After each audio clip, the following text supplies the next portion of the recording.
Okay, guys, we are live. So for those listening at home, welcome to the Live from Sword Coast podcast. My name is Kevin Madison, and I will be your friendly dungeon master this evening. Tonight, we are continuing on with our ongoing campaign playing the Pathfinder 2nd Edition playtest using Greg Gillespie's very cool Barrowmaze complete product. I'm just going to double check and make sure we're actually streaming here. Oh, look at that. I hear the melodious sound of my own voice, which I love. And we are ready to go. So with me tonight are the usual stars of the Wednesday session and a special guest star, a star from our Friday sessions. So let's go the order that you guys logged in. So first up is James. Hello. I'm playing Vax, a scholar wizard abjurer. And next up is Steve-O. Yo, I'm playing Werbin Silverstone, a dwarven druid. Nice. And last but not least, Jeffrey. Hey, it's Jeff, and I'm playing Wizatoli, who is a goblin cleric. Nice.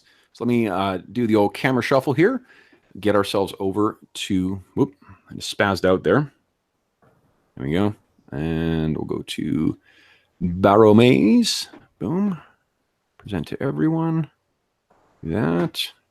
Swap over. And... I'm getting some hang time with my roll 20 here. See if I can get it to work properly.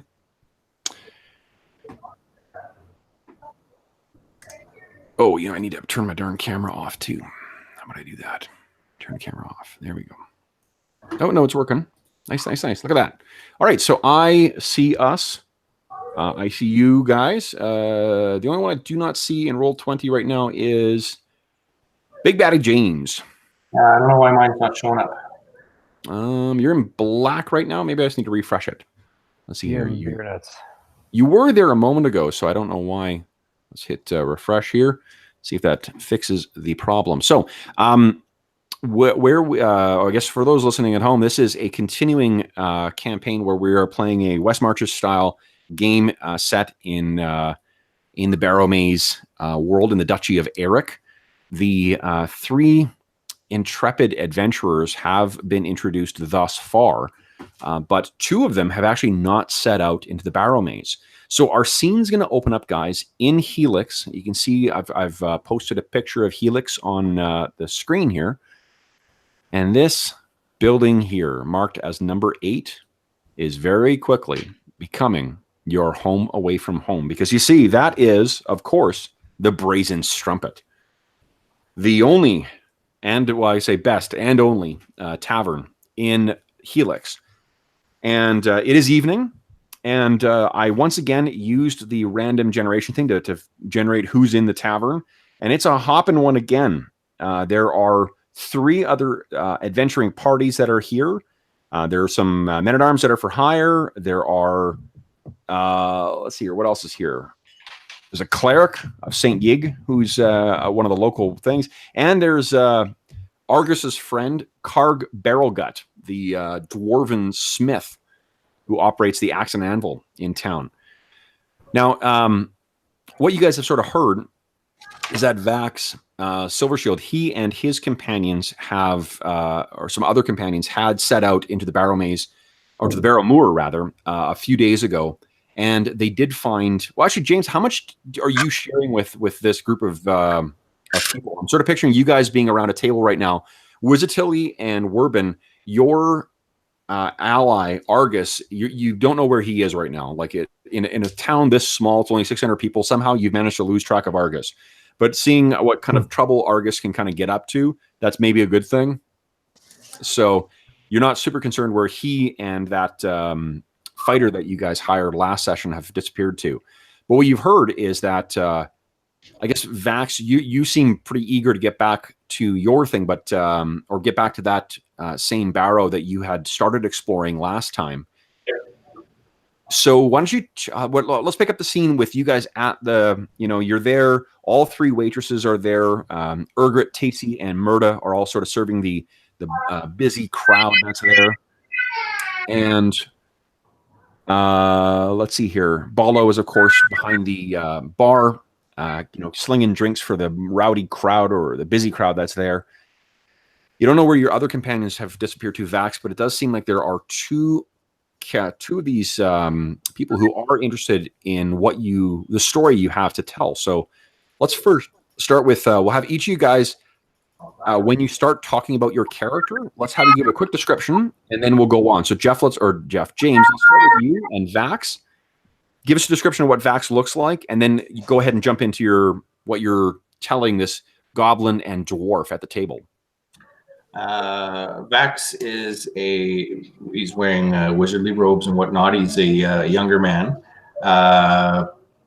He is sort of clean shaven. He's got messy, unruly hair.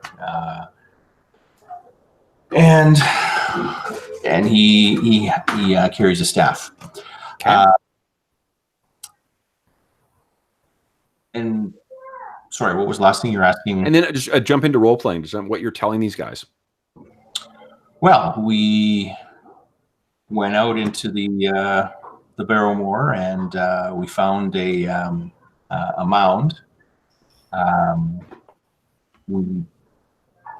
This mound, I haven't seen other ones yet. That was our first excursion in, but it had a steel door on it, and discovered that it was not.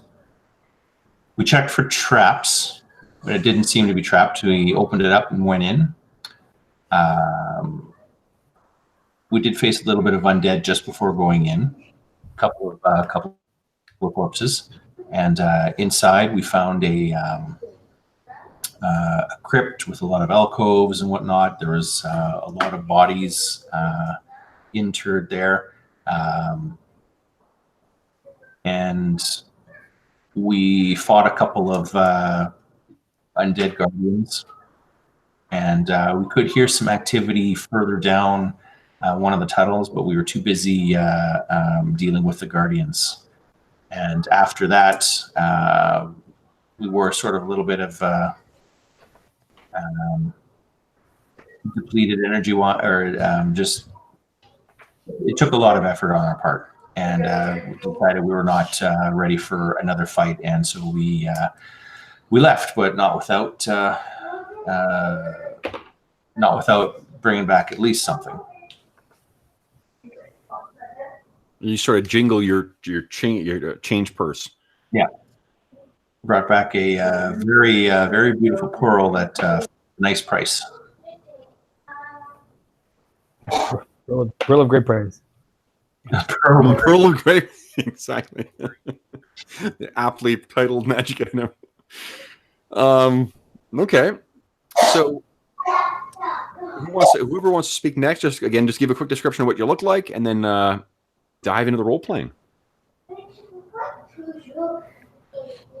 Sure. Wizatilli is... Jeff, can you get your mic a little closer to your mouth, or is it right there? It's you're very quiet. Oh, I turned it down because I thought it was too loud. Oh, no, not.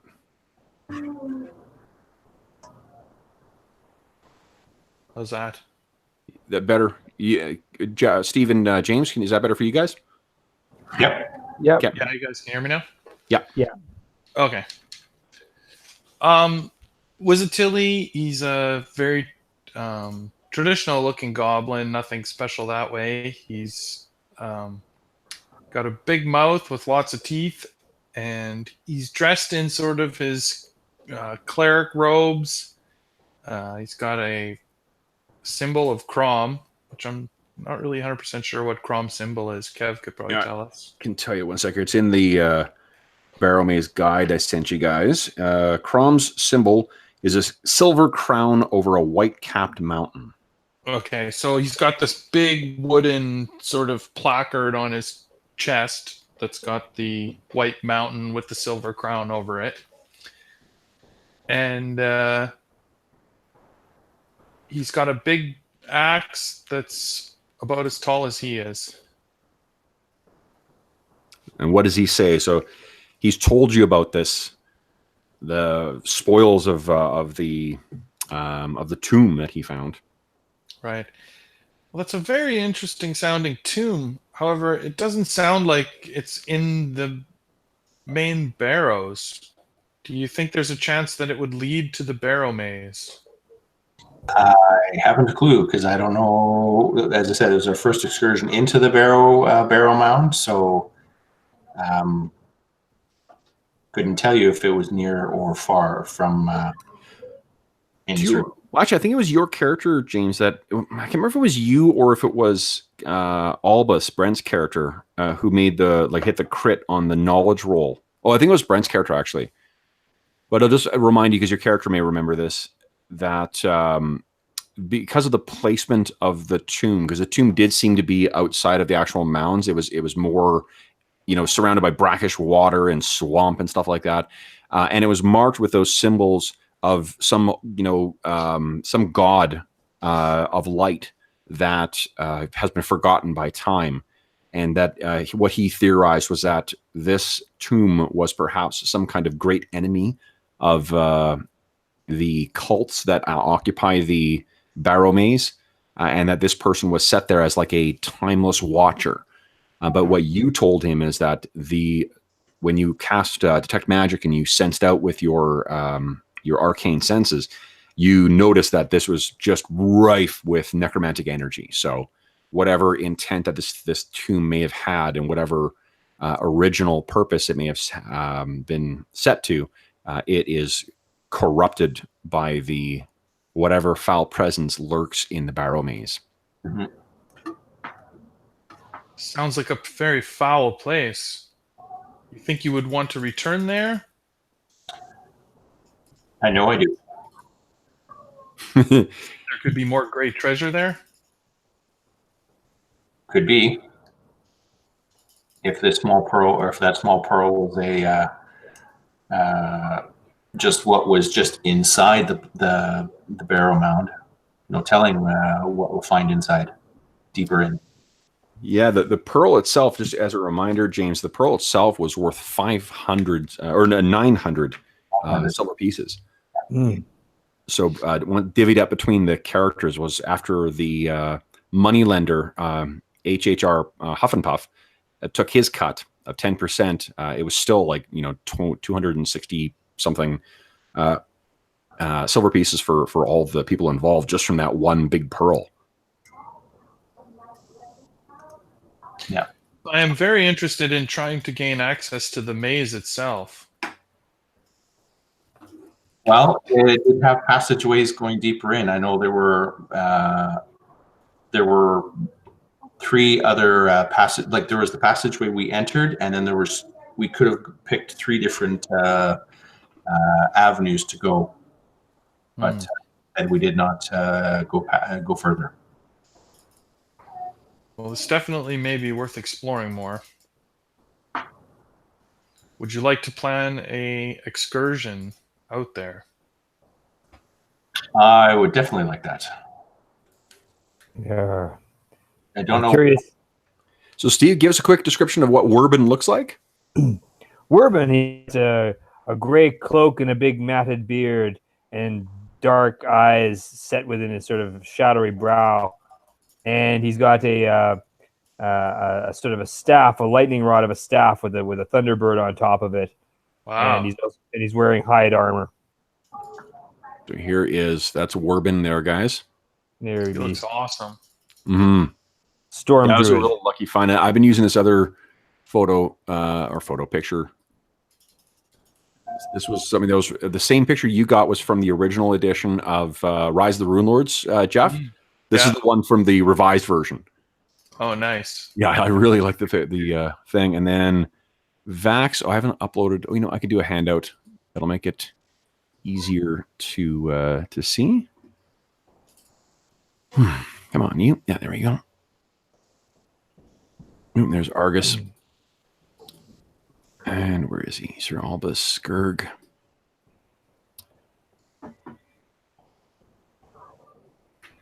It's Vax Silver Scroll, right? Okay,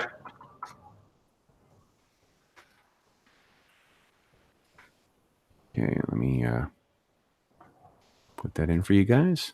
Boom, there you go. And that's what Vax looks like. So quite young, but quite anxious to get back to the Barrowmaze, it seems.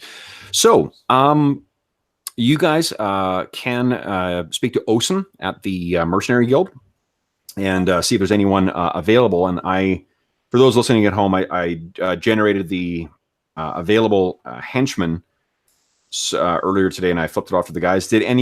First off, did you guys have a chance to take a look at the henchmen who were available? Yeah, I did. Did you? Yep, had a quick look. Did you like Colgos? Yeah. Brat, you're all doomed. Okay, so the 4 that seem to be available are a guy named Pello, who he walks with a limp, and he used to be a fishmonger. He seems to be armed with just the base bare minimums. He's a man-at-arms with a club, a dagger, leather armor, and shield. There's a guy named Talon, who says he used to be part of a town militia. He's armed with a club and a dagger, but he has no armor or shield. There's a guy named Holsus, who was a scullion, so like a lowly kitchen worker, who's armed with a hand axe, a dagger, leather armor, and a shield. But he says that, or the selling point with him is that he has a sage in, we'll say it's actually in town. It's, what's his name? Mazius the Magnificent? Mazza the Magnificent, the wizard who lives in that tower. He owes him, for some reason, he owes Holsus 4 favors. So if you guys want to, he's saying as a selling point, if we need to learn something, I can call on that. And then finally, there is a first level fighter named Colgos, who is a mercenary with hand axe and chainmail, who has an eye patch and a talking parrot who keeps repeating, "You're doomed, you're doomed."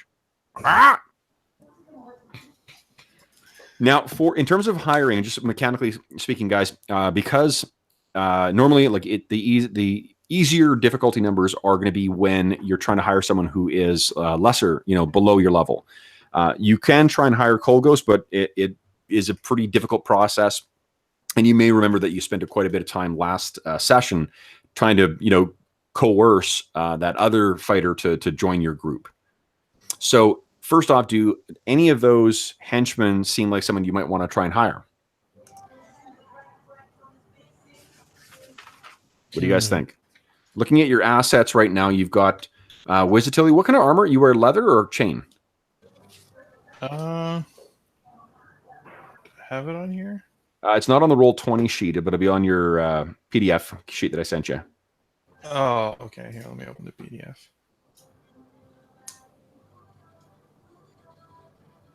I can't remember which armor he bought. No, I don't remember offhand. I think he's got chain just because he's able to wear that stuff. But Barrowmoor character. So Wizatilli, you hide armor. Hide, okay. Okay. So what are you guys thinking? Maybe There it is. Holsis or Carlgos? Calico, good to me. With the ominous parrot? You're doomed. Just because he has a pet, chances are he's going to die. That has proven to be the case. Steve, you missed meeting Mr. Paggins and Coulson in the last session. Right.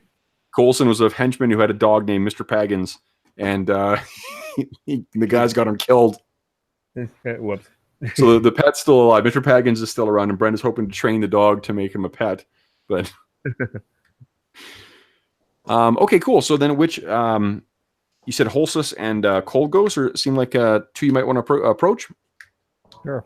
Like a sage that owes 4 favors. That's not a bad ace up your sleeve. Yeah, but folks might not want to use those favors on us. Okay. Anything else you want to do tonight before we just cut to tomorrow morning and you hiring at the Mercenary Guild? Nada? Oh, I No, I don't have anything. Okay. Yep. I still have my shovel and my my pickaxe from last time. You still your sledgehammer, yeah, you still have those, but I think you need someone to carry them for you, right? Because the sledgehammer was 2 bulk, the shovel was 1 bulk, Yeah, well, if but you get a henchman, the henchman could carry that. have any other bulk? You don't have any other bulk? Oh, Your staff is one. is it one? Okay, well then I got a bulk of 4. Okay, so that's well. Hold on. Do you have any other gear? So didn't you guys buy a bunch of stuff last session, like a rope and stuff like that, or was that one of the other guys? One of the other guys. We did buy a few things, but Well, I think Wizatilli did, but Wizatilli's got a little bit. Your strength is higher than what Vax. Vax is a kind of a puny guy. yeah. I think I just bought rations and Right. backpack. So Wizatilli can carry up to 7 bulk without incurring any encumbrance, and you're currently carrying 4. So actually, you could carry, if you don't mind carrying the sledgehammer and the shovel for him, you're fine. Yeah, absolutely. Okay. So I don't have any other, I don't know what other gear you may have purchased, so I don't have that on there right now. If you decide that you want to purchase some other gear, oh, hold on. Did you post that in the chat last time? we didn't do this in chat. Remember, we did. No. I'm talking to Jeff. It looks like Jeff did. 5 rations, 10 torches. So that's I think torches are 1 bulk for 10, or is it light? Most of that shit looks like it's only gonna be light at most. So it's like 1. A bedroll might be. Everything was white, light. That Everything was light. Okay, so then that's 1. except for the armor and the weapon. 1, 2, 5, 6, 7, 8. Okay, so basically you're gonna have 1 more bulk from your. Oh wait, no. You know what? You're not even gonna like the nice thing with the light things is until you get a full 10 amount, it doesn't count. Oh, you got your hemp rope. That's 1. So yes, the rope was 1. Yeah, so your bulk is going to be a 5 right now. It'll be 6, 7 with the sledgehammer, and then Werbin. Let's see what are you carrying? Got my verdant staff. Your bulk's only 3, so you could easily carry the shovel if you want. Yeah, okay. That's all I had was backpack, 5 days ration, staff, sledgehammer, and shovel. Okay, so you're lugging the shit around the tavern. I love it. And you're flush with money. Okay, cool. So then let's just cut, unless there's anything else you guys want to do, we'll cut to tomorrow morning. You guys walking into Osen's Mercenary Guild, and you see these 4 guys lurking around in there. Who do you want to approach first? And basically, as soon as you guys walk in, you hear, "Ah, you're doomed. You're doomed." Ah. Who teaches his parrot to say that? Seriously. So Kolgo seems to be he with the one good eye he has, he looks up at you guys and kind of is assessing you, kind of taking his measure of your worth. He looks like he is half equipped, to be honest. Like, he does look like he's got some experience and stuff like that, but he doesn't have a shield. He's got a hand axe instead of a battle axe. So like, this is a guy who has probably had to sell some shit in order to get by. Which is probably why he's not trying to hire henchmen himself. And then there's Holsis, Talon, and Pello. And who do you want to approach first? Well, let's oh crap, lost the guy. Kalos. Pellos? Pello. Or Pello? Okay. So you walk to, you look at Pello and start walking over, and he stands up and his one knee kind of like buckles a little bit, and then he steadies himself again. He's the guy who is armed with a club, dagger, leather armor, and a shield. And he still smells faintly of fish as well. There's a little bit of, the aroma of the sea as you walk up. He's clean shaven. He's probably about maybe 20, 24 or something like that. And he looks at you guys and says, "Good morning." Let's check out. You know what I'm gonna do? I'm gonna roll a reaction. Let me see what he's thinking of you guys. What's the initial? Where is it? Oh, there we go. So I'm just grabbing my reaction chart. Let's set what his initial is. Okay. Okay, so he's not. I rolled it. So you guys walk up, and he says, "Good morning." Morning. Yar, hello. Are you here for hiring or to be hired? We are here to do some hiring. Oh, and you see the other people in the place kind of like their heads turn and they start suddenly paying attention. Well, so that's good. I've got a good sword arm. I took an arrow from a frogling bow not long ago, but the wound's nearly healed, and he kind of flexes his knee for you. Have you been up to the Barrowmoors? The Barrowmoors? Barrowmoor, sorry. I've not, but I'm willing. If there's pay in it, I'll go. There's definitely pay in it. Okay, so guys, remember that you can do a group task here to try and if this is a guy you want to try and hire. You just you need to sort of tell me what you're going to be saying. Otherwise, just whoever's going to do the hiring will make a diplomacy check, and we'll see how things go. Yeah, guys, Warbin or Wizatil, you want to add anything to this? You understand the risks of the Barrowmoors. I understand. No one's getting money for free out here. But if you're paying, you got my sword arm or my shield.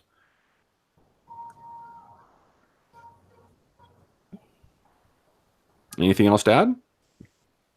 I think we just need to discuss price. Okay. So why don't we do this? Let's see if he's actually interested. James, I think you're the one who's doing all the talking here. So why don't you give me a diplomacy check, please, and tell me how you do. Okay. So.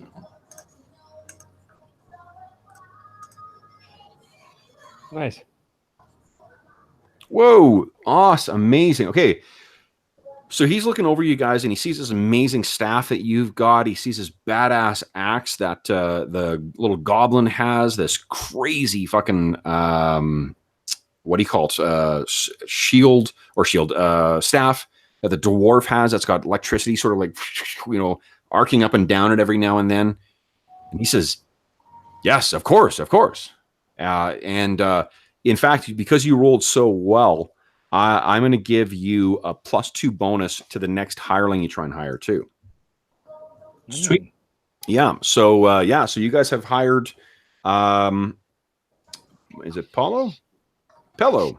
So Pello, the fishman or the fishmonger, has joined your party for this expedition. Okay. Anyone else you want to try and hire? Do we want to try to hire what's his name? Where is it? I don't know. It's up to you guys whether you think one is good or. The difference between the leveled characters and the men-at-arms is the men-at-arms are just paid a flat rate. The anyone who's got a level is going to want a share of the treasure.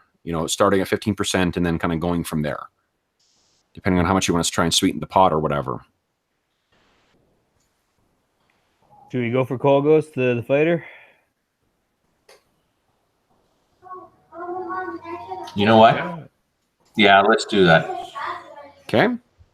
So in this case, remember that if you aid someone in this, then you can, on a success at DC 15, you add +2. On a critical success, you add +4 to that person's roll. So is there anything that Wizatil or Warbin want to try and do to try and convince old Kolgos to join your group? Check my skills. Skills are pretty meager. I guess maybe use sort of my arcing electricity to be intimidating, to look like I'm a worthy sort of companion. Okay. So I think that will be an intimidation roll. So give me, looks like you got +0 to it. So just give me a raw D20 roll, please. Let's see how, so you guys walk over and there's, now the lightning is coming out of your eyes and playing across your big beard. Boom. 12. That does not seem to impress him all that much.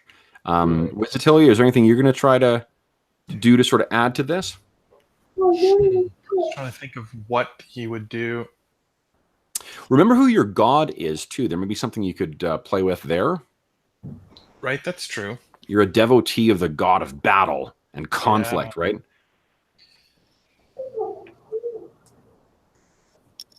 Well, I can tell you that Crom will be blessing every fight that we get into. Nice.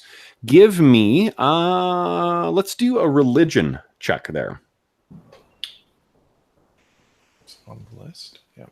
So you cite some of the battle hymns of, that's a 0? How Oh, that? I rolled a nat 20. I don't know why it says 0. Oh, you know why? You can't use the character sheets because none of them are filled out? Oh. At least I don't think I yours did put is. my stats in. Did you? Here, where's the Tilly? Are the character sheets not working? Oh, it just says untrained. I don't know. Oh, that's why. Wow, but even then, it shouldn't be, with a nat 20, it shouldn't be that bad. That was religion. So let me It just do says this. +-2, +3. So I don't know why it's got a 0 up. I don't know what that means. Check 0. Yeah, that's fucking weird. It's so apparently when they were dicking around with the character sheets, they screwed them up because. So if that's with wisdom, it should have been a 23. I guess minus. No, I should be trained in religion, right? Yeah, 20 plus 2. I don't know why. The -2 is from the untrained, so it should be +1. So it should, you actually you roll a nat 20 anyway, so it's a 24. So that means you add +4. This guy actually is a. I'll say that what the nat 20 reflects is that he actually is a worshiper of Crom.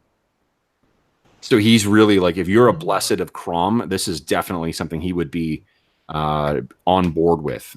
James, what are you going to say?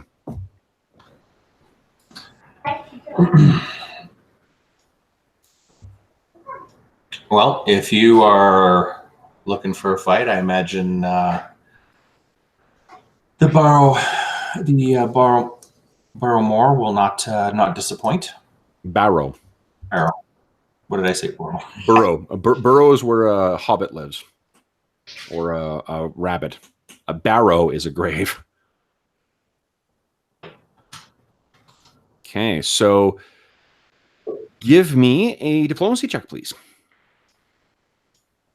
Let's see how you get +4. Another nat 20. Holy shit. Shit, what's up with that?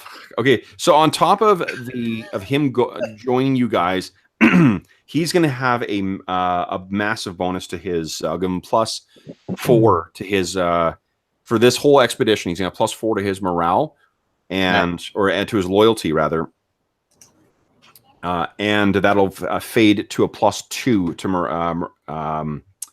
to loyalty afterwards. But Kolgos is your henchman for now. Rat, you're doomed. You're doomed. So wait, is he also the guy who has the favors? No, that is Holsus. Okay. Holsus is the other man at arms. You guys hired Pello, the ex-fishmonger. Anybody else you want to hire, or you guys think those are sufficient? I think that's sufficient. Okay. So then you guys can set out and make your way into the Barrowmoor. Let me swap us over to the sheet here. So I'm going to move you there. That's Argus. I just shrank him. Who's taking point here, guys? Well, would I not have to? Because I'm the one that kind of knows where. Works for me. So let me get, there we go. So you guys are going to set out from Helix into the Barrowmoor itself. Okay, so first up is your marching order. We're going to have, you said Vax, you're going to be up front? Yeah, just because I've been there. So sure. So Vax is up front. Where is everybody else? You got Pello, and you've got Kolgos, and you've got you two. Maybe the fighter next. Fighter next, so Kolgos next, yeah. I can go next. Yeah, I don't mind being at the back. And Werbin, okay, Wizatili's at the back, and Pello is in the middle. Okay, get your marching order. So first things first, let's see. You guys head out first thing, and you start marching through the Barrowmaze. Let me see if you guys are. Unfortunately, no one's. Oh wait, Steve, you got training in survival, I think. Yes, I do. Fucking nice one. Let me make the roll for you. Okay.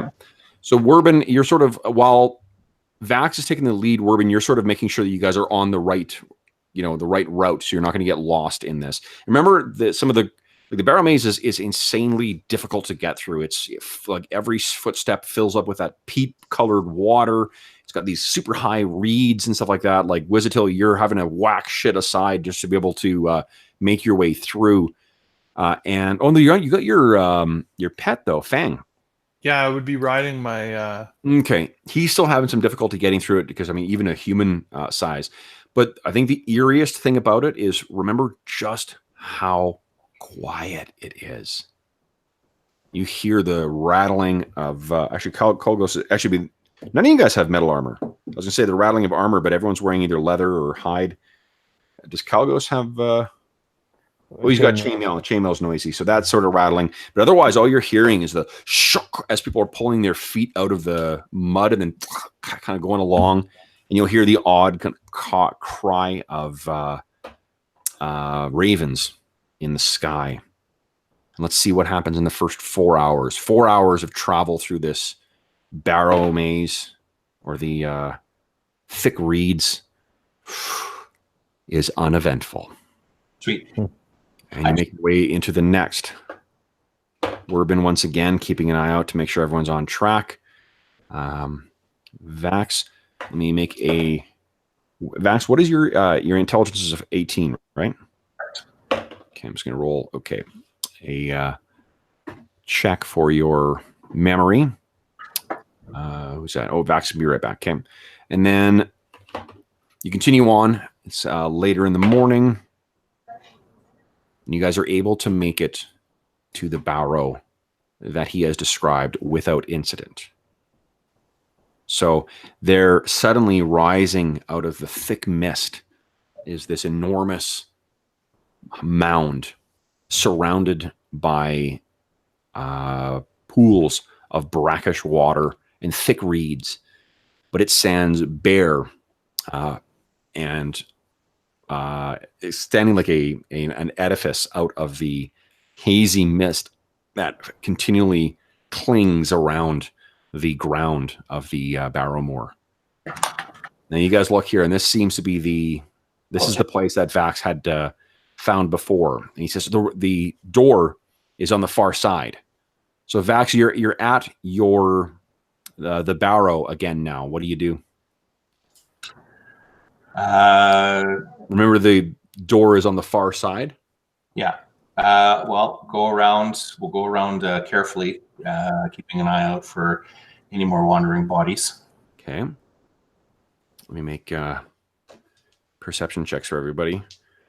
Vax is black and Werbin is red. So no. Yeah. So you guys are all hyper aware as you're making your way around. Let me see what is going on with the door.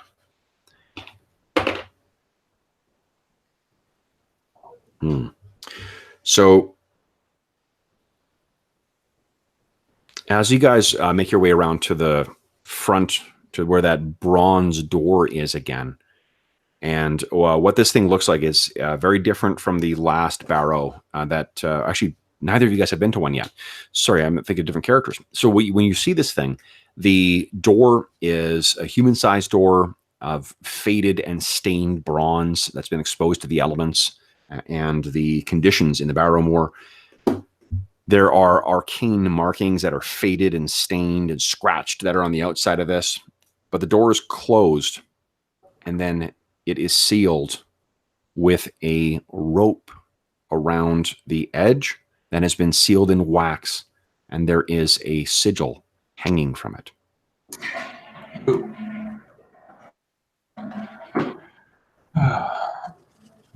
What do you guys do? Can I interpret the sigil? Let's see here. So it'll be recall knowledge. I think that's going to be This will be an occultism roll. So Werbin looks like you got +0. No, unfortunately, it doesn't. You don't recognize it whatsoever. No idea what it is. Right. What are you guys going to do? Can I cast Read Aura on it? Read Aura, sure. Let's. What does Read Aura do? Okay. Casting is complete. You know whether. Oh, sorry, you cut out there, James. Oh, that just lets me know if it's magical. I want to know if it's.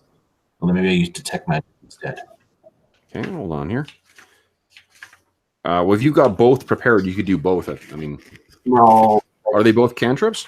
they're both cantrips, but I prepared Read Aura, not detect magic. Okay. Okay. So the sigil is not magical. Okay. And what is your occultism bonus? +3. What is it? Sorry? +3. +3. Okay, so if you want to do a recall knowledge, you do have to tell me.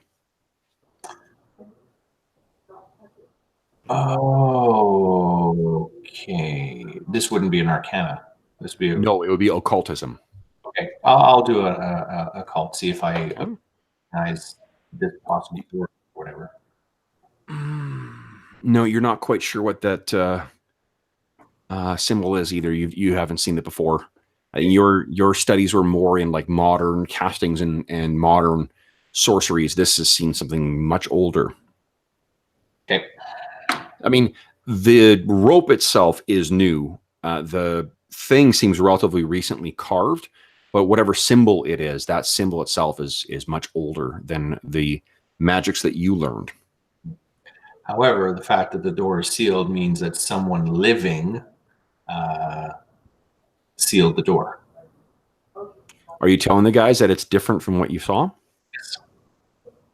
So this is not how it was when we had shown up. This is new. Interesting. Can either of you are able to detect traps of any sort? Or Hmm. or Colgo says, no. Did you hire a thief? And he looks over at Pello, and Pello kind of shrugs his shoulders like, And then the parrot says, you're doomed. You're doomed.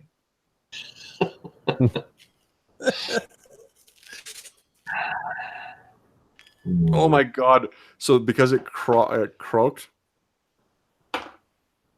Because of what croaked? Oh, Remember, when you make loud noises in the Barrowmoor, that's not a good thing. as soon as the bird chirps, I start looking around again. Okay, so you're carefully looking around. Whoa. Nat 20 on your perception check, really good. So you're looking around, and you hear the rustling of very, very faint rustling, because there's almost no wind in here either. It's just stagnant and stale. And you hear a boop, soft of something splotting into the water about 20 feet off. Oh, that's not far. But nothing else. What are you going to do?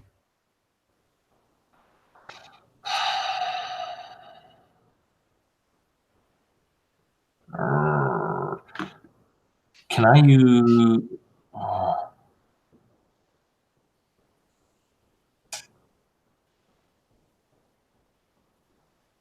I want to try.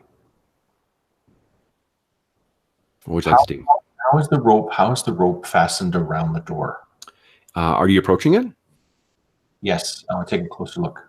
Okay, so you make your way up towards it.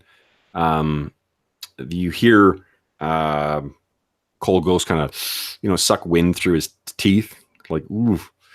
You make your way over, shock your feet, leaving these pits behind that quickly fill up with water until you get in close. And you look at it. The rope appears to be sealed with wax, like around the edges of the door. And and you're looking at that placard or whatever that is affixed to it, and it's hanging from a piece of rope as well too, and it's just a piece of wood, like probably some driftwood or something like that, or not driftwood, but like the besotted or soaked wood that comes from here. And there's that strange marking on it. And as you get closer, you realize that the darkened marking, it appears to be likely blood.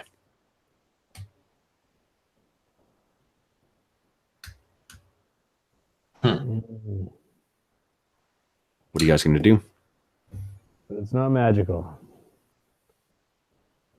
You say none of this was here when you were here last. That's correct.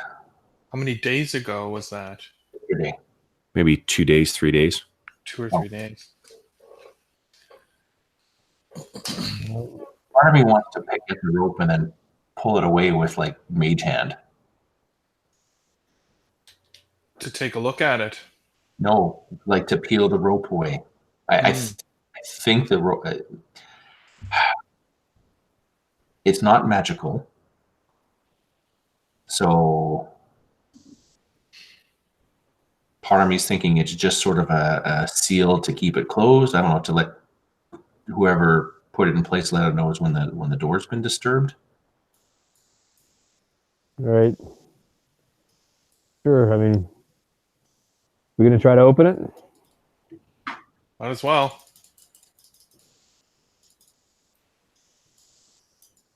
I'm going to cast shield just in case. The shield goes up. It's this blue triangular symbol. And then you're using your other hand to cast mage hand. And first off, I'm also going to cast mage armor. That bluish aura appears around you. You cast your... I'm sort of using it as my touchstone for casting how loud magic is in the World of Warcraft film, where it's just like flashing lights and whatever else. So like the magic is a real presence when it's used. So you're surrounded by this power. You cast your shield, and then attention to this area. Okay, so you gesture with your staff, and what does your mage hand look like? Is it the same kind of bluish light energy kind of stuff? Yes. Okay, so it appears and it drifts over, and you grab the. What's your theory here? What's your strategy? Are you gonna grab like the top? You're gonna grab that medallion that's hanging down. Grab the medallion that's hanging down. Okay, pull that off. Pull it, and it goes up. You guys can see this from how far away are you guys? I think Vax has to be within 30 feet of here. Where is Wizatilli and Werbin? Actually, I'll probably get my great axe out and come over in the same vicinity.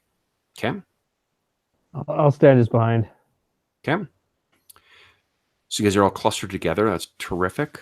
And you grab the medallion with your spectral hand. It slowly moves up, and you tug it forward.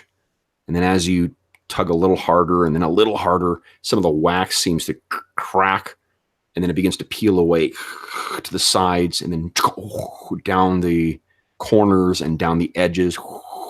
And as you're going, it's faster and faster and faster and faster until it goes to the bottom, and then the ceiling around the bottom is pulled away, and the entire rope is pulled off, and it's kind of dragging along behind your mage hand. Where are you depositing it?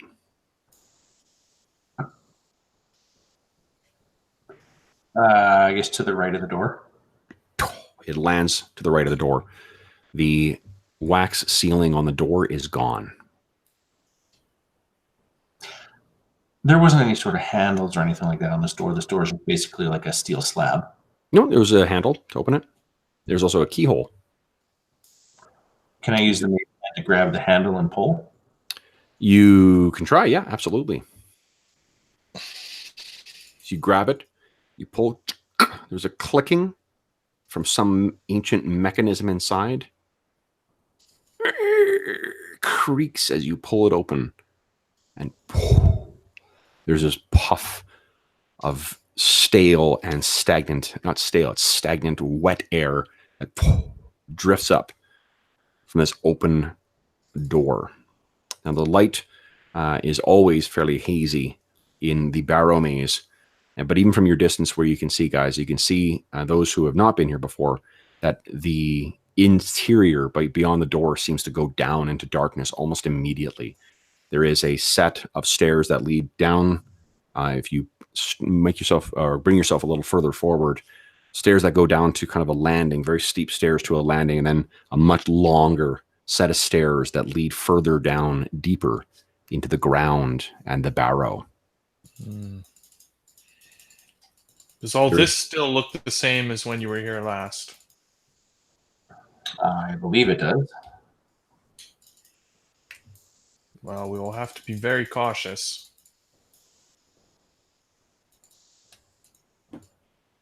What are you guys going to do? Head in, I guess. Okay. We're not really a sneaking party, so... Okay, so you make your way in. Who is the marching order going to be the same as you gave me before? Or are you guys changing up the marching order? I don't know how you guys feel. I figure better now in front. I will not lead. Okay, sure. Who's going in front? Wizatilli can. Okay. All right, Wizatilli. So you are up front, followed by who?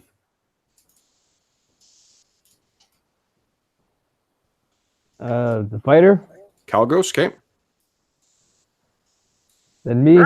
You're doomed. You're doomed. Then who? Werbin. Then Werbin. Then we got Pello and Vax left. This is a 10-foot wide corridor, so you can fit 2 by 2 if you want, guys. Oh, yeah, we probably do that. Okay. Vax and Paolo will be side by side. Okay. So Vax and Pello are at the rear. Okay, so Wizatilli, you take the lead. Is Fang coming down with you? I think Fang has the same reaction the other animals did, which is that as soon as you get to the edge of the door, his ears go flat against his side of his hideous head, and he kind of I think I'll actually do something very similar. Wizatilli gets him to just stay at the door and guard the door. So you're gonna bring him like right inside the door, then close it? Yeah, I think we want to close it, right, guys? Yes. Sure. Last time. As long as I can get him to do that. Yeah, just give me a nature check, please. Nature. Your nature is looks like plus 4.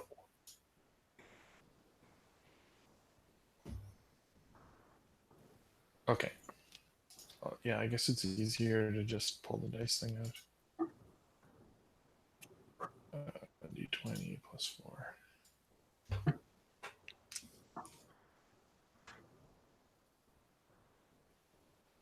Ugh. He kind of like, and again, as a reminder, what Fang looks like is basically if you crossed like a mole rat with a chihuahua. That's kind of what he looks like. But he's bigger. He's about the size of like a German Shepherd. So he's this hideous, skinless thing with like they look like blind eyes. He's also rife with goblin pox. So if he shakes himself and scritches himself, he can potentially get everybody sick. Goblins are immune to goblin pox, thankfully.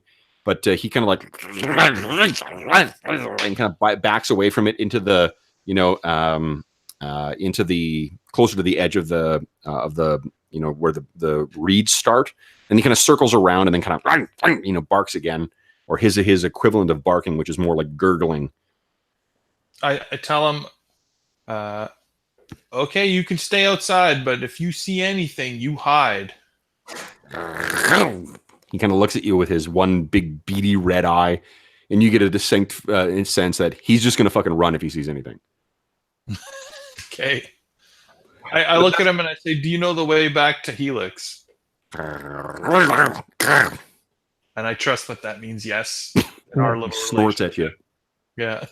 We're all doomed. You're doomed. Kevin, casts light on his staff. Okay, so your staff flares to life, and then you guys turn and make your way in. So like I said, you can make your way down to the first landing and sort of all collect there, and then it leads further down into the tomb itself. This will carry on down for about 70 or 80 feet. So how are you guys planning on going down these marbled stairs? As you pass by, you can see that the sides and the walls are all carved with the similar markings that were on the outside, all stylized symbols and stuff like that. No actual understandable or intelligible pictures or anything like that. And it makes its way down. There is a stark smell of stagnant water coming from further down as well too. Okay, actually, you guys rolled fucking awesome on your perception checks. I said that that is Werbin and Vax. You guys, Werbin, you're close to the front, I think, but you can hear the sound. I think because Vax, you remember what was down there before and how lethal that those things were. You hear the sound of something's footfall, and it sounds like heavy bone or stone hitting against the against the stone floors down there. And it sounds like there is at least 3 figures shuffling around down there. Oh, I said. What are you guys going to do? We can try to sneak, I guess. We're not much of a sneaky crew, but... No, what's his name's noisy. You know, one thing I do like I like that noisy armor just gives you an extra check penalty. It doesn't make it so like you're always going to be detected. It just means you're probably likely going to be. I mean, we might as well try to sneak down and see who's down there, but with weapons out, obviously. There are some of you. Well, I mean, take a look at your resources as well, I suppose. Like, I think there is at least one of you who's got dark vision. Yeah, I have dark vision. And I think your check penalty is actually not quite as bad as what some others have. Why don't actually, no, your stealth is -3, so that's... Yeah, my stealth is terrible. That can't see in the dark. At all? Werbin. I'm just looking at Werbin's stealth is a -2. So you were correct in your assessment that you guys are not great at stealth. So what do you guys want to do? Actually got a stealth of 0. No, Vax can't see in the dark though. Oh, that's true. Just head down there. What do you think? Hey, Kev. Yeah. Oh, Dave. Hey. Hey. Hey, guys. Sorry I'm on so late. Not at all, Dave. Here, click on the link that I sent you in the last email, the one to the Roll20 campaign. You can hop in there, and I think you guys will hear someone stumbling down the stairs behind you. Then you can click in to the Roll20 game, and I'll let the guys fill in what's happening. But you guys are being joined by Skurg, the half-orc alchemist. The guy who blows stuff up. Dave was here when we were in this exact place before, correct? Skurg has been here before, yeah, with Vax. I think story-wise what's happened is Skurg kind of like woke up in a drunken heap at the Foul Pheasant again, you know, and kind of like looked at the whore who he was with and was like, what time is it? And they're like, it's, and she kind of says, well, I guess there's probably 2, says it's nearly noon. And he's like, shit! Threw her off, jumped over to the other one, and then went running out of town trying to catch up with Vax because he knew Vax was heading back to that Barrow today. Were you able to find that link there, Dave? I haven't yet. Was it just in the most recent one that you sent? Yeah, most recent email. Could be. Let me double check here. Oh no, not sweet. It was the. Okay. Just before that, it was. I've not filled out the full character sheets, but everybody's character sheets are in Roll20. I could do too, Dave. How about me not being a dick here and just send you the link again in Google Chat here? One second. We can do that. That is just Is it named Barrowmaze Rewards? New. Here, I'll just send it to you in the chat here. Give me a sec. Cool. Here you go. Boom. There you go. So if you go into the chat in the Google Hangout, you should be able to find the link to the Roll20 campaign. Thank you. You're very welcome. So Skurg comes down. Let me quickly show you guys what Skurg looks like. So Skurg is actually shockingly kind of stealthy. So there we go. You heard our problem there? Yeah. I just the tail end of it. So there's Skurg. And Skurg is, we're just going to assume he's got whatever he had from last time. I think he's down 1 healing potion, but otherwise he's fully stocked up. So you guys make your way down, and actually I'll open up Skurg's character sheet on my laptop here. Oh, didn't we get 3 or 4 healing potions? You guys had 3. Okay. And then Skurg used 1 last session. So Skurg, you come skittering down, and then everyone kind of like turns around and looks at you, and what you see is that Vax has brought along with him a dwarf who looks like this, complete with staff and lightning power. Ooh. And a goblin who seems to be the owner of that disgusting thing you saw outside.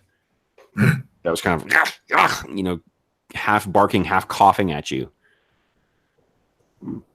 That's nasty. Yeah, it's Fang is a real charmer. So you come down, and do you guys want to fill him in what's happened there? I guess Wizatilli and Werbin, you're at first thinking like, "Fuck, we're under attack." Skurg, Right. what do you say? What do I say? Hey guys. I turned here. Whoa! He's with me. He came with me.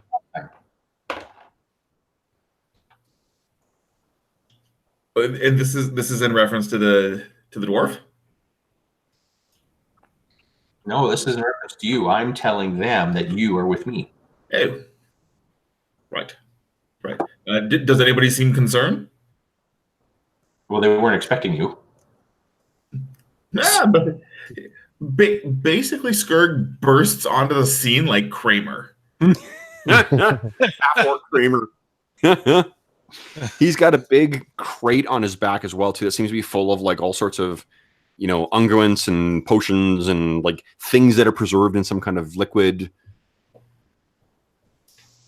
When I couldn't find you guys, so I formed another party and off we went.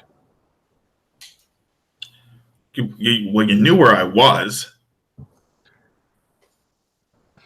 You looked preoccupied. Wait, you were watching me? I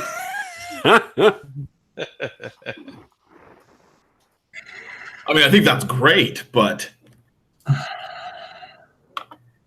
right. So what are we up to?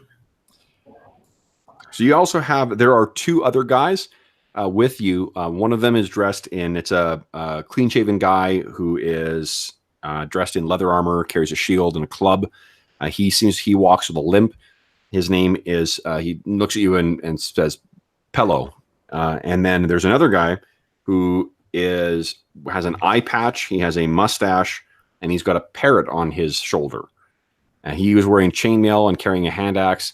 And he kind of looks at you and studies you up and down. And then the parrot looks at you and says, "You're doomed. You're doomed." I could have told you that, you stupid bird. Oh, let me... that sound that you heard, Werbin and Vax, it's coming towards you now. Waff, waff. And you were wrong. When you thought there was like 3 or 4, seems like there's maybe 6 to 8 based on the sounds of the footprints. Look out. So something is staggering towards you. Guys, would you kindly So Dave, we're just using the dice because I haven't loaded the character sheets properly, and actually the character sheets don't seem to be working properly right now. Would you guys all kindly roll initiative? So you're just going to roll your perception. And let me roll for what's coming up the stairs here. Perception. Okay. 4.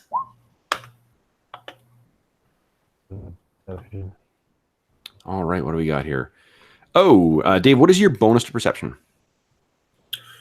Good Oh, actually, question. +2. I can see it right now. So you got a 6. James, that includes your... Okay, you guys other did... Okay, great. So Wizzatilly actually pretty good. Wizzatilly with a 21. I get 19. 19. Way to go, Werbin. Okay, and then it's Skelly's.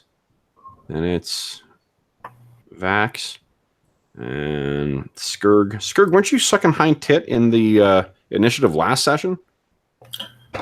That's entirely possible. Kalgos and Pello will act on 17. All right. So looks like Wizzatilly, you are the first up. So Wizzatilly, remember you got 3 actions. So what would you like to do? You could spend an action to sense, to try and like hear what's down there. Let me get the actual, because we're playtesting, let me actually get the proper name of the action.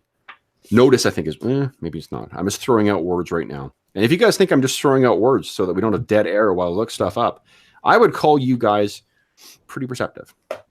So let me see. Playing the game. Here we go. Playing the game, which is what we're doing, albeit fairly slowly, while I look stuff up. It is called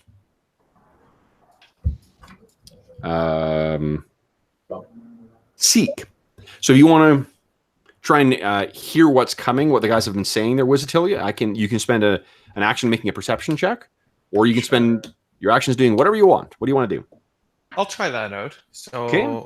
Give me another perception roll? Yes, please. Okay. Oh, that one's not so good. But that's actually good enough.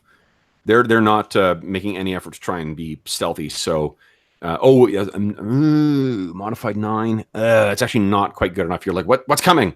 What's coming? 2 more actions. What do you want to do? Prepare. Are we on a landing or a stair, or where You're are on we? stairs right now. You're probably about 50 feet down. There's another 20 feet of stairs to go. Okay. I won't move down the stairs. I'll hold my ground and prepare my great axe. Okay. So, is that narrative flourish, or do you mean that you're going to take the ready action, which is to spend... I'll ready an action but only if I'm attacked, not like if they approach. I don't know if they're... Okay. So then, just mechanically, so you guys, we all understand, what you're doing is spending 2 actions to ready if they attack you, you'll attack them. Yeah. Okay, correct. Perfect. So the next up is Werbin. Werbin's up next. I can't read my handwriting. Werbin, what are you doing? 3 actions. What do you want to do? 3 actions. Yeah, the way it works is, that's right, we haven't had a combat yet for you, Steve. So the way it works in Pathfinder 2nd Edition is you get 3 actions each turn. Those actions can be things like you could start, if you're going to cast spells, every one of the components takes 1 action. So if it's got somatic and a material component, that means it takes you 2 actions. You grab the materials, you say some magic words, and then you still have 1 more action. You could use an action to attack. You could use an action to stride, which is to make a move equal to your move. You could start casting a spell and then finish it. You could do the same thing that Wizzatilly is doing. If you've got a spell that has only 2 components, you could use start one of them as a first action and then spend the other 2 actions readying a spell to cast if something happens. What would you like to do? Yeah, let's do that, because we don't see our visitors just yet, but I would like to cast my cantrip Tanglefoot. Okay, so let's take a look at Tanglefoot. How many, let's see here. Tanglefoot has, where's my thing? I need to print off a spell book for you guys. Tanglefoot has looking it up. Okay. Maybe faster. Tanglewood has 2 components. Yeah, so somatic and verbal. So you need a gesture to be able to cast it, and you need to say some magic words. Which one do you want to start with? I will start with saying the magic words. Okay, so you're saying some ancient and primal words, tapping into the raw bones of the universe to work your magic, and you're waiting to gesture when you see something. Next up is the henchmen, Kalgos and Pello. What do you want them to do, guys? Who's in the very front? Currently, Wizatili is up there by himself. Do you want Kalgos to sort of like step up there and sort of block the alleyway or whatever? Yeah, we're going to choke these things so they can't overrun us. Okay, so Kalgos steps forward. Pello can't really attack over the, through the space, so he just, I guess, steps up behind in case the line breaks. Then it is whatever is coming in. What is coming in? You hear that same sound of the kind of like it's part like stone, but part like bone hitting the surface. And what you see that moves into view is 6 calcified walking skeletons. Oh, And Vax, you recognize this. Skurg, you recognize this because it's similar to what you fought before. It's similar in the sense that these things, you know how when water calcifies, like it either on stone or on like pipes or something like that, that appears to be what's happened to these skeletons. So they've got kind of a stony cast to them, an uneven stony cast. The one difference is these things are not armed with any weapons. No shield, no sword. Hold on, let's see here. No, I stand corrected. They are carrying a vicious-looking curved sword, but they don't. Their armor appears to be like really rotted leather armor. They don't appear to be as imposing as those 2 things you fought before, and they do not have shields. Now, yeah, I think you guys. There was something that your paladin friend, Sir Albus, had called out about these things before. So I don't remember. I don't know if Vax, you remember, or Skurg, you remember what the tips he had for fighting these things are. But they stagger forward. 2 of the front ones get close enough in to be able to make attacks on Wizatili and on Kalgos. Only 1 though. So let's do on Kalgos first here. No way that hits. And then on Wizatili, I don't think that hits either. Wizatili, I take it that a 14 does not hit your AC. No. Awesome. Okay, so this thing comes forward and clumsily, you can see that like it's the sockets of its shoulders have sort of like calcified over, so they're not moving properly. They're still animated by some kind of necromantic power or some foul magic that you can't see, but their arms move with this weird herky-jerky kind of motion, as do their heads seem to be sort of askew. So they come forward and there are 4 more lurking behind that are ready to get in with you guys. And the 2 behind the guys with scimitars, they awkwardly put their scimitars away, and then they don't get a chance to actually start doing this yet, but they're reaching for these rotted short bows at their sides as if they're going to try and rain shots down over the melee.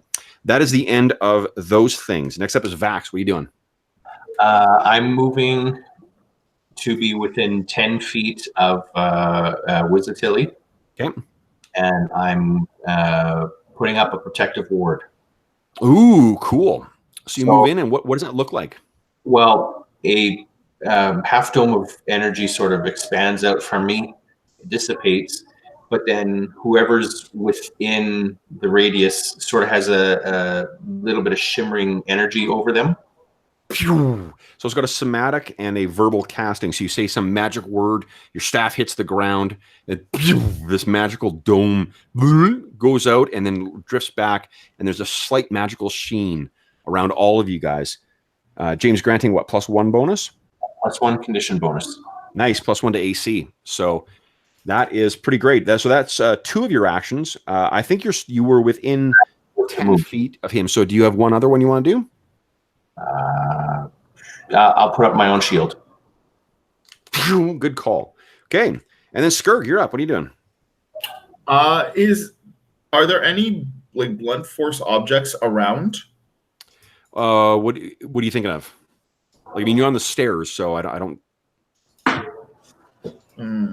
Okay, well, Skirg will take an action to come down the remainder of the stairs.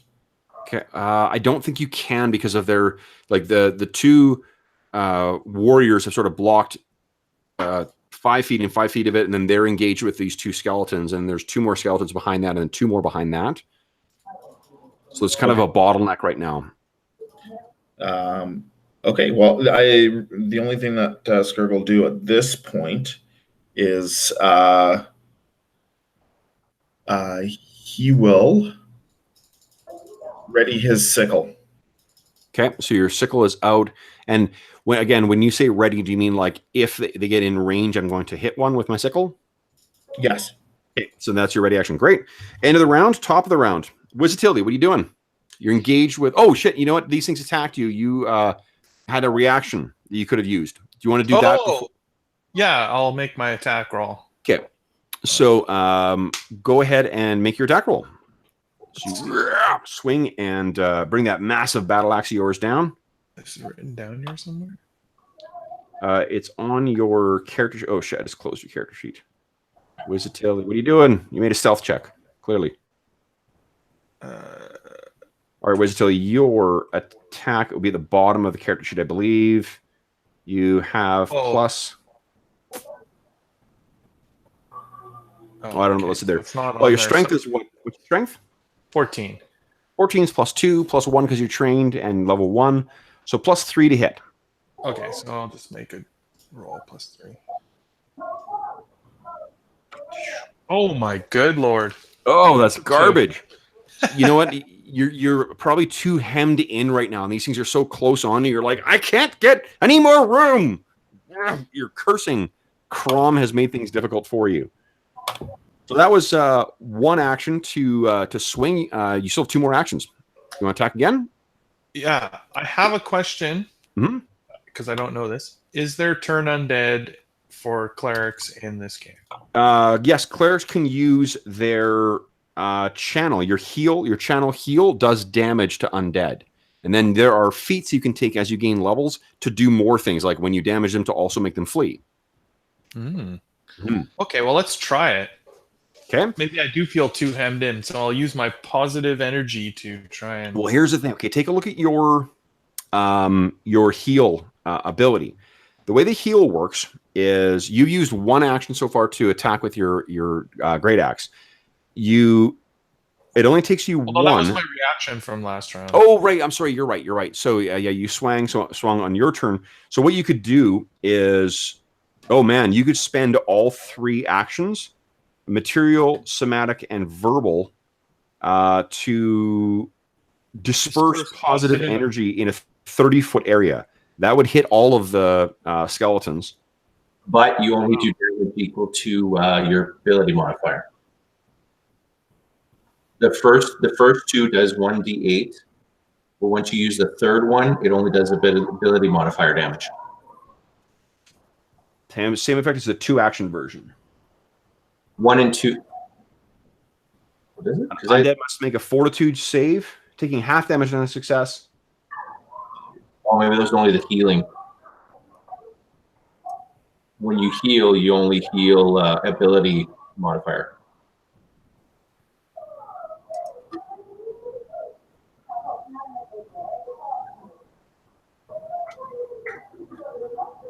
Require touch. I don't know where you're getting that, James. I don't see that in the description. When you go to the very 3rd one, You disperse positive energy in a 30-foot aura. This has the same effect as the two action version. Oh, I see. Yeah, yeah. Reduces it to your spellcasting modifier. Your wisdom is a plus 3, I think. So you'd be doing 3 points of radiant damage to everyone, and everyone would heal 3. Does that sound what you want to do? 3. So it would. Well, I mean, it would technically do 18 damage because there's 6 of them. Yeah, so it would hit each of them. The undead are allowed a fortitude save against it. Oh, okay. They would still take some damage though, and radiant damage and undead, remember, generally don't get along. Right. So how many of those can I do before they're like in a day? You can do it 5 times per day. Okay, yeah, I'll spend 1 and see Okay. what kind of an effect it has. Okay, now because it's got a somatic component, it means that it is a manipulate action, which means that it might draw an attack of opportunity if these things are capable of it, Sure. but they're not. Remember that only in this version of Pathfinder, it's only really like martial creatures that have that ability. So what does it look like when you gesture it? You got both a material, so you're going to have to grab your symbol. You take... Oh, if you use your symbol, it takes up your material and somatic component, so it's just your verbal you need to do then. Right, so he like grabs his holy symbol and it's sort of on this rope around his neck and he holds it out the length of the rope and he, yells, "By the blood of Crom's men," or something like that. Nice. Okay.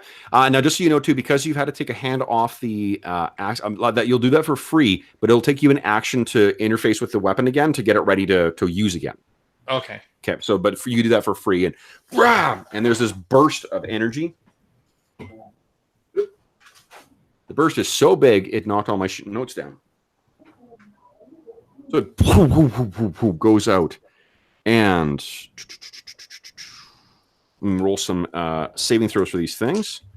What's your spell DC? I think it's a 15 or 14? 14, I think. Spell DC. It's +3, +1, +10. Let's see here. 1 makes a save, 2 fail.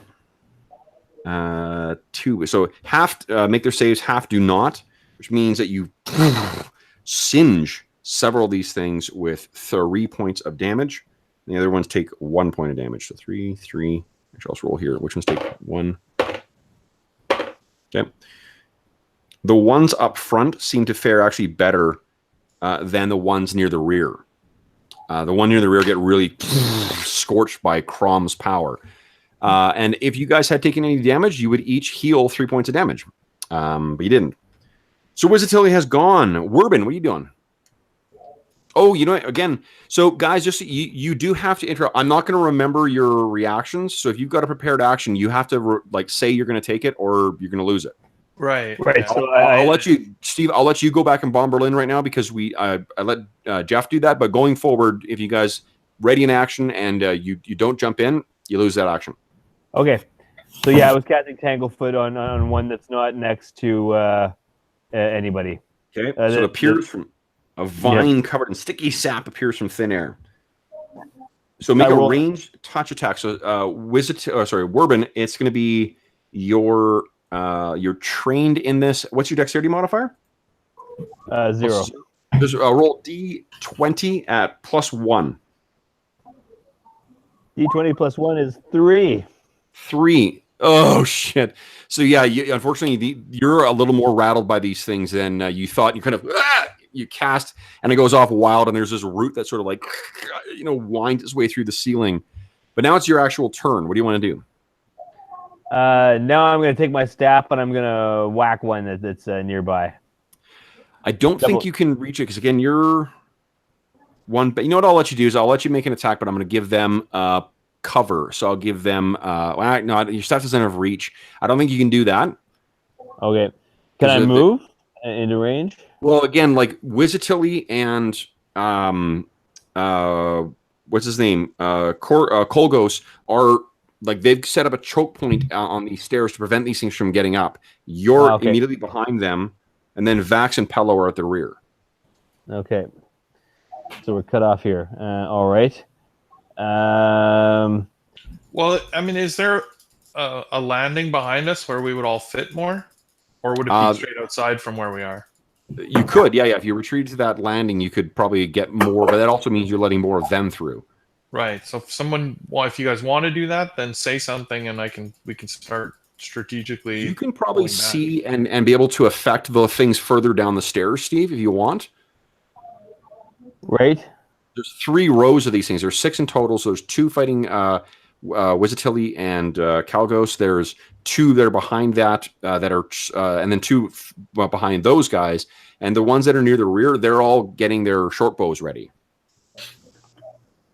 Because they want to start shooting you guys. Well, I like my Disrupt Undead cantrip, which is pretty powerful, actually. Yeah, it's pretty badass. Okay. And of course, I would have prepared that. So.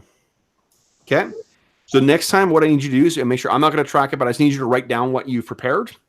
Sure. That'll be one of the things you've got. So, all right. So then you need to make. I think I need to make a saving throw. Yeah, you go ahead and roll 1d10 damage, and then I make a save to see how much resist. Now, do you want to hit one of the ones that was more badly injured by Jeff's prayer, or some of the ones that are not quite as badly injured? Let's hit one of the ones. Maybe one of the ones in front, close to them. Okay. So yeah. All right. So here we go. I rolled a nat 20 for his save. So unfortunately, he's not affected at all. Okay. You cast and it washes over. The necromantic power down here is incredible. You've never seen anything like this. Okay. Hey, but you still have one more action. Anything else you want to do? One more action left. Hey. No, I think I'm good. Okay. So then it is the skeleton's turn. They get there. The 2 in front will attack Wizatili and Kalgos. Wizatili, that misses you again. 12, I think it misses. Kalgos is hit. So Kalgos is hit with a 22. He has chainmail, which means, okay, it's not a crit. So that's at least something. He does take, a brutal hit of 5 points of damage. Yeah, this corroded scimitar cuts into him, and he kind of, that's about nearly half his hit points too, just as an FYI. Then against the guys in the back, get their short bows out, and all of them sort of in a organized fashion, like in this crude kind of like formation, pull back their bows, and they're going to fire at the people in the rear. So that'll be one against Werbin. That is 17 versus your AC. Yep. Okay. Well, that's a lot of damage. Good lord. This arrow shoots out. You take 6 points of damage. Fuck. Oh. As you're hit against Skurg. 25. 25 points of damage? No, 25 to hit. That would be terrible.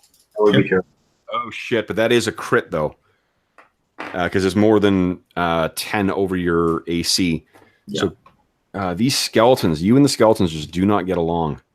Kurg, you take 9 points of damage. As this lethally accurate arrow lands in you. And then it is, let's see here, one against Pella. Okay, 20, fuck. Run away! So Pello tries to put his shield up, and this arrow comes and it shoots right through his shield and then through his neck. And he kind of like spits up blood and then falls to the ground dead. Holy shit. We've lost like every adventurer we bring with us. Run away. The last one is on Vax. Vax, does a 25 hit you? Just. Okay. Awesome. Then no crit. You take 2 points of damage. You can't use your shield to intercept this, I don't think. It's only melee and magic missiles. So this thing comes in and it hits you and you stagger back in pain. All right, that's it for the skeletons, guys. Next up is Vax. What are you doing? I am casting Disrupt. Oh, I'm maintaining concentration on the aura. Okay, so the aura is still up. And I am casting Disrupt Undead on the nearest damaged undead. Awesome. Okay, so roll 1d10 for damage. I'll roll a save. Fort save is... does a 13 beat your spell DC? I don't think so. You got 15, don't you? Yeah. Okay. That is, you said the nearest damaged one? So it's one of the two front ones. One of the two front ones. Okay. You blast it with radiant power, and it splits one of them. Like the whole rib cage is blown away. Part of its jaw is blown away, but it's still being animated by some rough black magic. And then it is Skurg. You're letting your shield fall then, yeah? I have no choice. You have, sorry? Concentration takes an action, doesn't it? It does, yeah.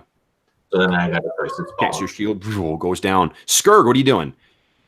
Am I in range of anything right now? Not in melee range, no. But you do, I believe, have some explosives, don't you? I do, but we tried that last time and they were useless. That is true. That is true.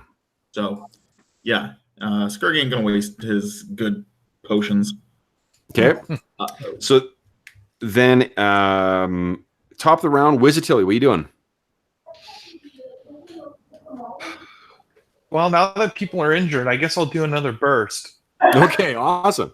Let me roll the. I'll roll the saves from front line to backline. Front line.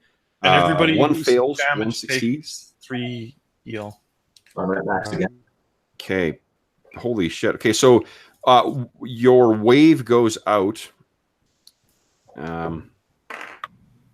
Failed, succeeded. Whoa. Okay, and last one's fail, succeed. Wow. All right. So while what do you go? You pull back and this burst goes out again. Everybody heals 3 points of damage. And then also Jeff, basically like there's this to the sound of like a battle cry. First, one of the skeletons in the front row explodes in radiant energy. Then one in the second row, and then one in the third row. Oh, nice. Yeah. So there's only 3 remaining, and they look pretty messed up by your magics. So that was it for Wizatilli. Next up is Werbin. What are you doing? Werbin is going to disrupt some undead. Okay. So you speak your primal words again. Let's see if this focus is better. One of the ones in the one remaining in the front row, or the 2 more damaged ones in the back? The 2 more damaged ones in the back. Okay, go ahead and roll 1d10 for damage. I failed my save, so full damage. All right. Let me just roll 10 here. Come on, D10. Hit me with some 9. Oh! One of them explodes with radiant energy. There's like I think they form like the appearance of like falling petals as it collapses to the ground to fit with your primal theme. So that was 2 actions. You still have 1 more action if you want to do anything. No. Okay. Then it is. I keep forgetting about Kalgos. Then it is Kalgos' turn. Kalgos will make an attack on the one that is remaining. Nat 20. Holy shit. Somebody want to roll 1d. He has a hand axe. I can't remember how much damage. I think it's 1d6 damage. Someone roll 2d6 for me, please.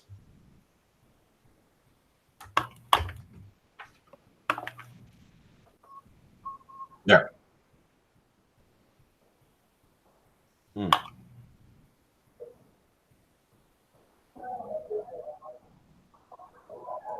Yeah, it does 1d6. Let's hear. Oh, nice. So he steps forward. The axe does slashing, which does fuck all against this thing. So it does take some damage. But again, like these things are made out of like almost all stone and calcified or calcified bone. So it smashes away. There's sparks that fly off his hatchet.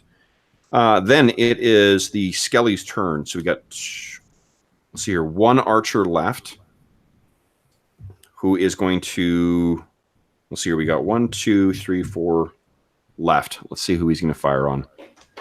We will do at random. That is a 2 against Calgos. Okay, so Calgos. 14 hits Calgos. And this is it's only 1 damage. Calgos takes another 5 as this arrow sinks into him.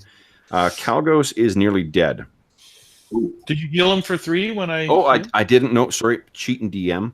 Fucking thing. So yeah, he's pretty badly messed up, but he's not nearly dead. And then the one that is fighting you is actually, I don't know if it's the one that you were fighting. Evens or odds, Jeff? Evens. Evens. Okay, so was fighting Calgos. Is still alive. Hits Calgos. If I roll a 4, then Calgos is down and dying. Not dead, just down and dying. I rolled a 2. So he takes another hit, and he's staggers back. Really wishes he had a shield, I think. Okay, so that's it for the Skellies. Vax, what are you doing? Maintaining the Oregon and getting guy with the struck him dead. Oh, you know what? Actually, with the aura up, he wouldn't have been hit by that arrow because I only barely hit. So I'll give him back his hit points. 3 + 2 is 5. Okay, so he's actually not that badly hurt thanks to the heals. And sorry, Jeff, or James, I started thinking about something else. What did you say the rest of your actions are? Disrupt undead. Disrupt undead. Okay, go ahead and roll damage. 1d10. I'll roll my save. They're all sort of equally injured. Do you want to affect one in the front or one in the rear? One of the Was that front? The most damage one in the front. There's only 2 of them remaining right now. Oh, then the front one. Okay. Front one, give me a 1d10. Yep. Oh, that's more than enough. So again, you sort of speak your arcane words. You reverse the flow of energy. It's fused with radiant energy, and this thing explodes in blue light and collapses to the ground, not moving. There's one more left, and it's Skirg's turn. Skirg, the way is clear now for you to move down if you want to engage this thing in melee. Yeah, sure. So I'll take an action to move down. Yeah. And then... So your attack will be +4. So 1d20 +4. Okay. Whoa! So that is absolutely a hit. Damage is 1d4 +3.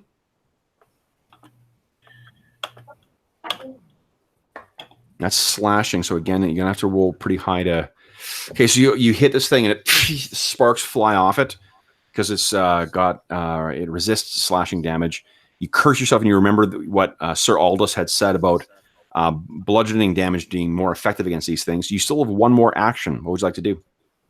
Can I attempt to trip it? Yes, you can.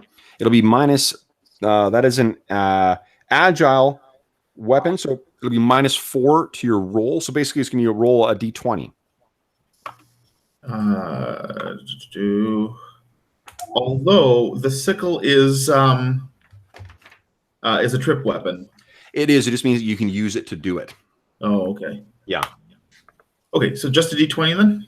Yes, please. Just a d20. And the reason for that is because you get -4 to your roll. Right. And you got +4 with your sickle, so it's just a net of whatever just you roll. Nice. Okay, and it's reflex DC. It's a nice thing. It targets its reflex DC, not its armor class. So that's actually not that bad. Oh, yes, sirree. So you reach down, rip, and whoop, this thing falls to the ground. I'm going to make just a flat roll here. It drops its short bow and skitters. It lands on the ground. All right, top of the round. Wizzatilli, what are you doing? Well, are they all down now? There's one on the ground still that is still moving. Is he within striking range? He is. All right, I will swing. Okay, so What weapon? Swing better. Swing better. A dozen is my attack. I don't know if he's easier to hit if he's on the ground or not. I'm just checking here right now. You're flat-footed, so he's -2 AC. So then a total of 12 to hit. No, he just apply against his the penalty to his AC, not to your attack roll. Right, so the total's still just 12. It's also 12. That's actually good enough, though. Oh, okay. So you bring it down. Let's see here. That does slashing. So again, it's going to be reduce a bit. Come on, roll high. Oh yeah, that. Well, that's your No, D12. that was what was that? D8. It's a D12. Oh, okay. For the great axe. All right. Plus 3 from your strength. Oh, well, that's a 15 then. Holy shit! So yeah, you absolutely like destroy this thing in a sweeping motion. You leave it as scattered and destroyed heap of skeletal bones. Well, that is down, guys. Now, We were going to do so well in that fight. you didn't think you were? Go. Good tactics, you know. I mean, like you made them waste one whole round changing over weapons to try and attack you guys. Keeping them in a bottled area. Yeah, that definitely. actually worked out well. And I mean, with the cleric burst, I'm hitting them all. So Yeah, and if they were resistant, like the things that you guys fought in the last session, they're actually they were vulnerable to radiant, and like that would have been fucking crazy. You would have been doing bonkers damage. All these things probably would have exploded, you know, immediately with your burst. So okay, cool. So some of you guys are injured here. It sounds like. So what do you want to do? There's still that cavern or the yeah, we probably chamber. want to figure out our healing. So we have some potions and we have some magic. Yeah. I will give my healing potions to Kalgos. Kev, Yeah. if Skurg makes a medicine check, does that count towards healing, or is that just stabilizing in like on death's door? Yeah, it's really only for stabilizing and for like identifying diseases or poisons or things like that. Okay. Skurg will take one of his healing potions then. Okay, you go ahead. I think it's what 1d8. I said. So 1d8 heals. Let's see here. Kalgos gets 2 back, so he is only down 3 now. So he kind of drinks and he looks up at Pelos, who's still bleeding, you know, down on the stairs. He walks up to Pelos. He pulls the shield off the corpse's arm. He says, looks at you guys. He doesn't need it anymore. Ah, you're doomed. You're doomed. Ah. Kev, So, Skurg is going to take his last healing potion. oh, did the last one not do well? Oh, No. 1. Oh, Not even a little bit. okay, so you caught the last one. Oh, See how that goes, because I can cast. That's better. Okay. So, you guys are down 1 henchman. You're in that main corridor now. What would you guys like to do? There are, from this corridor, or from this chamber, I should say, it is, the chamber itself is about 50 feet across. It's circular. The walls are full of alcoves where a bunch of disturbed remains all sit. There's no light that comes in here, but from as Vax makes his way around the chamber, you can see that there are 3 exits, 1 to the left, 1 to the right, and 1 straight ahead of you. All of them are 10 feet wide and seem to be of uniform construction. The one ahead has a slightly slanting pitch to it, heading down. I'll mention to them that the one that ahead is the one where we heard voices last time. Say again.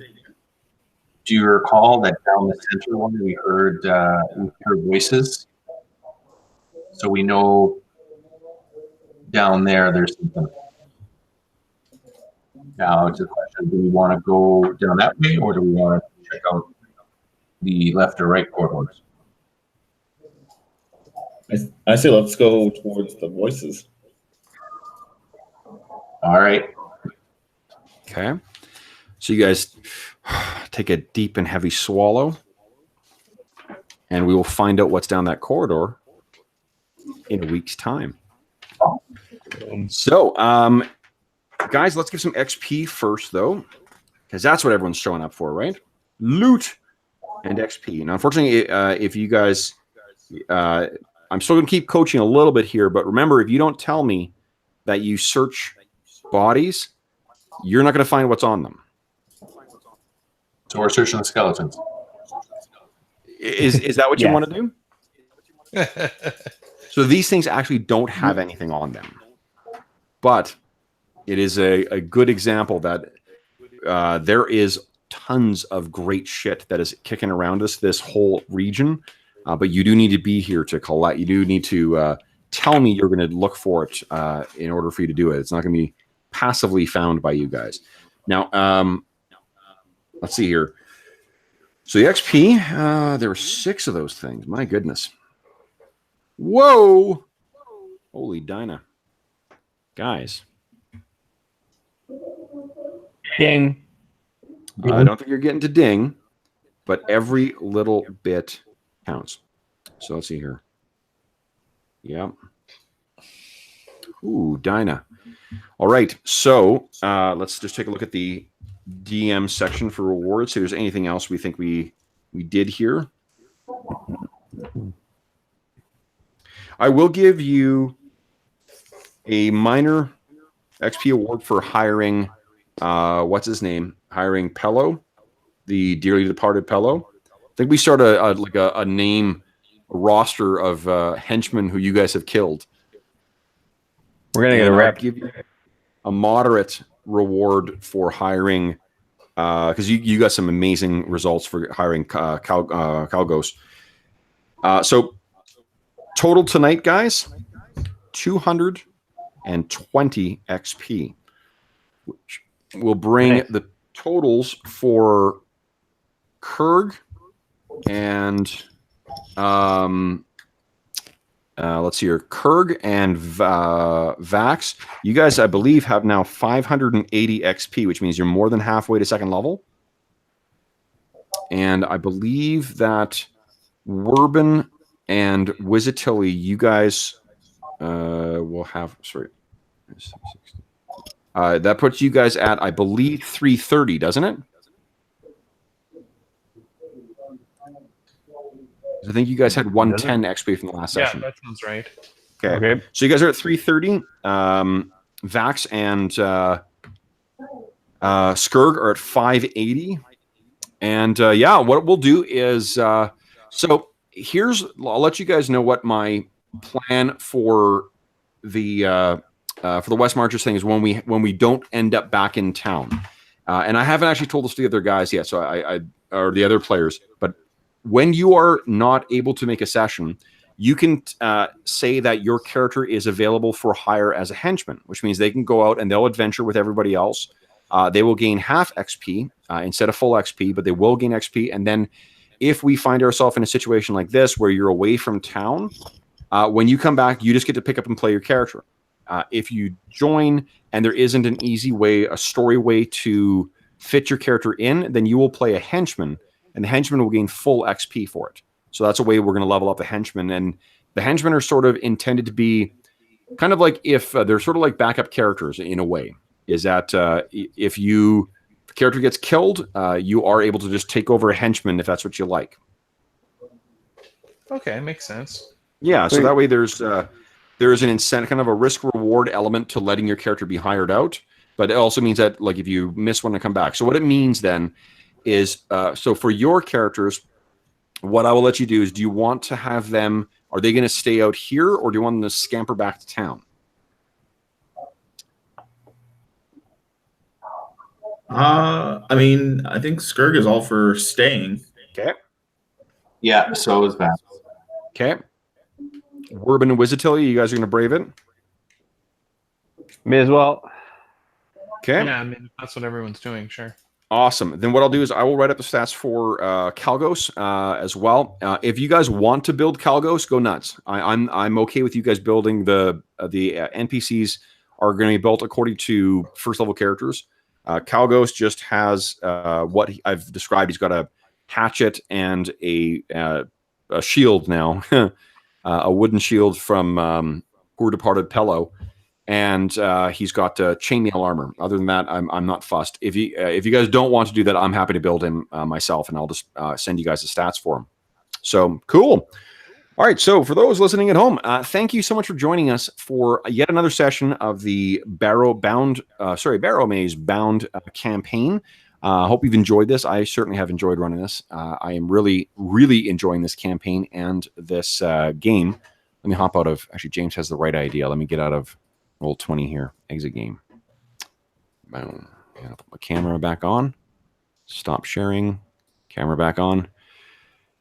And where am I? Come on, camera. There we go. And I'm back. So for those listening at home, if you have any comments, questions, or concerns regarding the session, if we fucked up any rules for the Pathfinder playtest, because we're learning as well, please don't hesitate to leave a comment in the comment section below, or you can shoot me a tweet on Twitter at Dungeon Musings, or you can shoot me an email at dungeonmusings@gmail.com. And finally, you may notice that we have some links in the description below. These are links to the charity fundraising campaign that we're running on the channel. This is something we're calling Heroes Save Villages. It's an initiative where we've paired up with the SOS Children's Villages International charity, a really terrific charity that provides both advocacy and direct benefits for kids living in very high need circumstances. In particular, kids who are not able to enjoy the full family experience that kids are entitled to. So, and by that I mean orphans and people living in abusive situations. So it's a really, really terrific charity that does provide some very, very good work or good help. If you want to see more about the campaign, you click through to the link. You can learn all about that and about SOS Children's Villages International. And you can also click through and see the video I shot explaining my reasons for setting up the Hero Save Villages campaign, and to learn about my connection with SOS Children's Villages International. Otherwise, and I should say as well, that is a completely optional thing. Please don't feel obligated. Just if you have enjoyed the session, if you enjoyed the channel, I'd ask you to consider clicking through and learning more about what rewards we've got available, because all money goes directly to the charity. Guys, anything you want to say in closing? Great session. Oh, we lost Steve already. Cheats. Thanks so much for joining us, folks, and we will see you again very soon.